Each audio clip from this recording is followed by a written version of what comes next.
घरगुती रंगकाम असो किंवा मोठा प्रोजेक्ट, प्रत्येक कारागिरीची पहिली पसंती फक्त काबावत ब्रश कंपनीचे पेंट ब्रश आणि पेंट रोलर्स। संपूर्ण जळगाव जिल्ह्यासाठी त्या ठिकाणी आनंदाची बातमी हाती येते। अर्ध्यापेक्षा जास्त जिल्ह्याला त्या ठिकाणी पाणी पुरवठा करणारे गिरणा धरण जे आहे ते आता 100% भरलेलं आहे। माझ्या पाठीमागे आपण बघू शकता की सध्याच्या स्थितीमध्ये गिरणा धरणाचे 6 दरवाजे जे आहे ते या ठिकाणी उघडण्यात आलेले आहे। 4 दरवाजे त्या ठिकाणी 30 सेंटीमीटरने तर 2 दरवाजे त्या ठिकाणी 60 सेंटीमीटरने उघडण्यात आलेले आहे।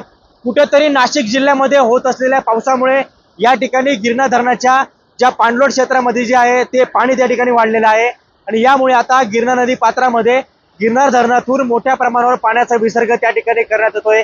आपण या दृश्यांमध्ये बघू शकतो की सध्याच्या स्थितीमध्ये गिरणा धरणाचे 6 दरवाजे जे आहे ते आता उघडण्यात आलेले आहे आणि कुठेतरी गिरणा नदी काठच्या गावांना गिरणा पाटबंधारे विभागाने सतर्कतेचा इशारा दिलेला आहे।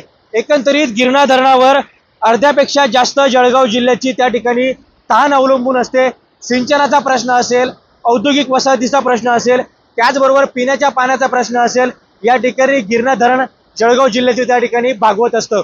कुठेतरी 8 तालुक्यांचा जो आहे तो आता पिण्याच्या पाण्याचा प्रश्न मिटलेला आहे, सिंचनाचा प्रश्न मिटलेला आहे आणि आता सर्वसामान्य नागरिकांमधून, शेतकऱ्यांमधून त्या ठिकाणी आनंदाचं वातावरण व्यक्त केलं जात आहे।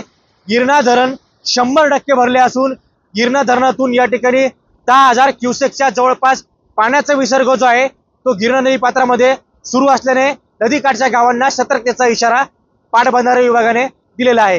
खेमचंद कुमोत, TV9 मराठी, चाळीसगाव, जळगाव। घरगुती रंगकाम असो किंवा मोठा प्रोजेक्ट, प्रत्येक कारागिरीची पहिली पसंती फक्त काबावत ब्रश कंपनीचे पेंट ब्रश आणि पेंट रोलर्स।